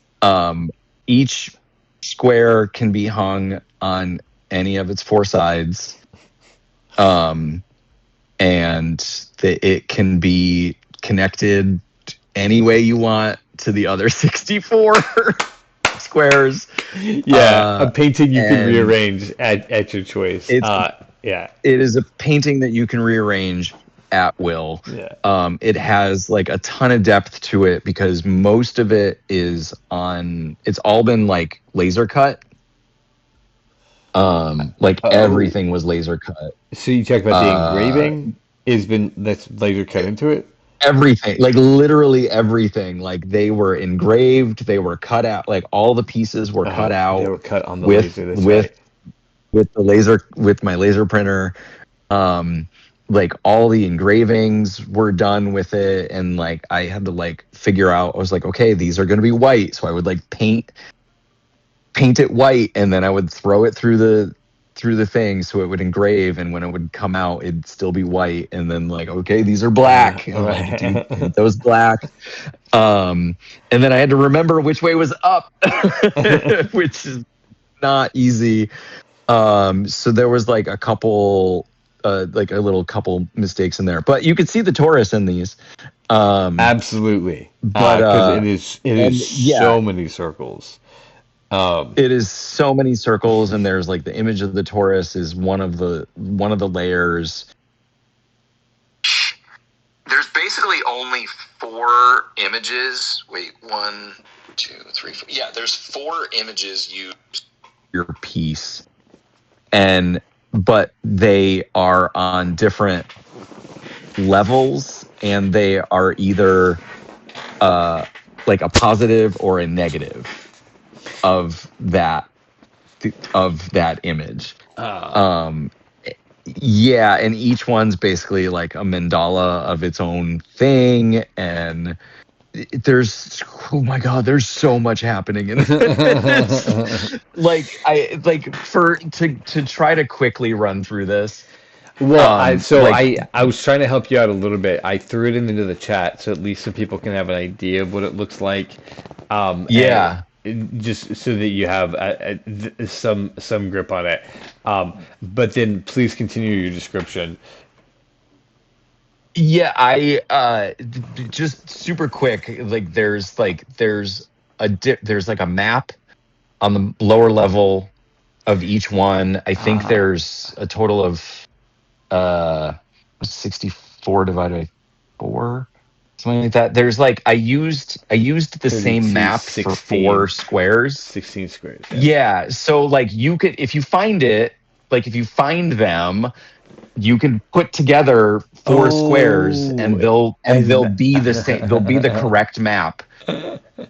They'll be like the correct map and like where it is on that map.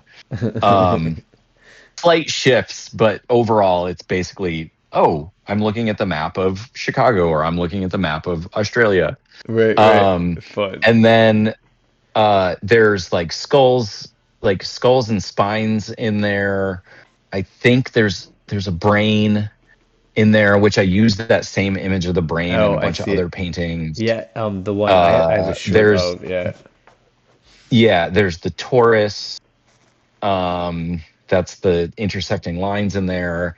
And then like the gray is back to the compass points again. Cool. Calling back to the previous work too, yeah. Yeah, so it is sort of like this culmination of everything that I've done previously into this monstrosity of a piece. Right. I should post some close-ups of this, like on my page. There is, like I have. This is one of the ones I have not been able to see up close. I would like to. Jack, as you can see, as you zoomed in there, all those black lines across the picture where it's cut into squares and connects together. So those circles are not made within the square itself, but overlap into other circles, right? Starbuck. Yeah, no, those squares are only where they butt up against each other. Yeah. So there's one circle in the center, and then there's 4 half circles surrounding it. Basically. Yeah, and then there's some little ones there. Yeah, okay, yeah. Yeah, the funny thing is too is on the back they're all labeled with their respective chessboard section squares. Oh, interesting. So you could So assemble it. you could assemble it as a chessboard was the initial idea. There was originally going to be like I was going to put chess pieces in the center of each of not each piece, but like 16 of the pieces, but then I thought that was a little too obvious. Yeah, fair. So I didn't do it. But the funny thing was is had I done that, the first time I showed it is I was gonna hang it in a way that was the the best known stalemate of a chess game where no piece was taken. No piece was taken off the board, but it created a stalemate because neither person wanted to be the first one to take someone's piece. So they just called the game. Interesting. That would be a nice And setup. Yeah. that was how I was gonna hang the piece. So ideally, for whoever ends up with this piece, ultimately, and it's But they can massive. hang it any. It's massive, Right. It is, like I said, it's 64 inches by 64 inches. Yeah. You can hang it in a square. Yeah. There's some more pictures of it on my Instagram. Like I had it hanging up in a window at a restaurant. That's what and I had to use. Yeah, I had to use like the corner because it didn't fully fit on the wall, so I had to use the corner. And it looks really cool. Yeah, the piece is versatile really like cool. that. It actually demonstrates, because I don't know if you know, with it being all interconnected, you get the fact that it's so many different pieces. And so that you had to hang it that way, it just makes you go like, wait, this piece is so much more than I originally thought. And just Yeah. again, the amount of care, the amount of detail, where you said yourself, it's less about the end result and more about the work, right? It's more about the process. And like I think the image that I have posted on my website is like the initial finished product. So if I remember correctly and if I did it all correctly, if you were able to like like make a circle out of it, that the left side pairs perfectly with the right side and the top pairs perfectly with the bottom. So Wait, so basically like whatever image is like spinning, like is on that curve, will go directly into the one that's on top. So, yeah, the design that alone that had to go into this work, like there's so many pieces of paper that were just like numbers and like what layer is this on, like where is this going, what is turned left and what is turned right, and I still screwed up. And I was like, fuck, I fucked up that layer. And I was like, I glued it down already. I can't do anything about it. Right, I was right. like, well, it's there now. At this point, it is what it is. One yeah. small detail in so many. Yeah, we actually you got away from me. This piece is also enrapturing. I'm looking forward to one day getting to see it in person, hopefully at a large gallery. Jack McLaughlin, thank you so much for spending time with us tonight with my good friends here, Aaron Cosmiel and Jack Haynes. This man, Thank you. It's your work is really fun. You're of course so fun to talk to. Do you guys have any final questions? I know we don't have a lot of time at the end of the show, or anything that you want to talk to Jack about, Starbuck about before we close. Sweet.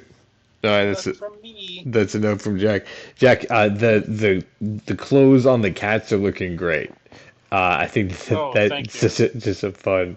It became such a fun scene. It's already such a fun scene, and then yeah, the fat cats eating their Yeah, munch. I think they are looking pretty good. I wanted to do something fun with this guy's, and I think that brush did it. Yeah, Just yeah, like a wake on That's tablet awesome. cross brush. Yeah.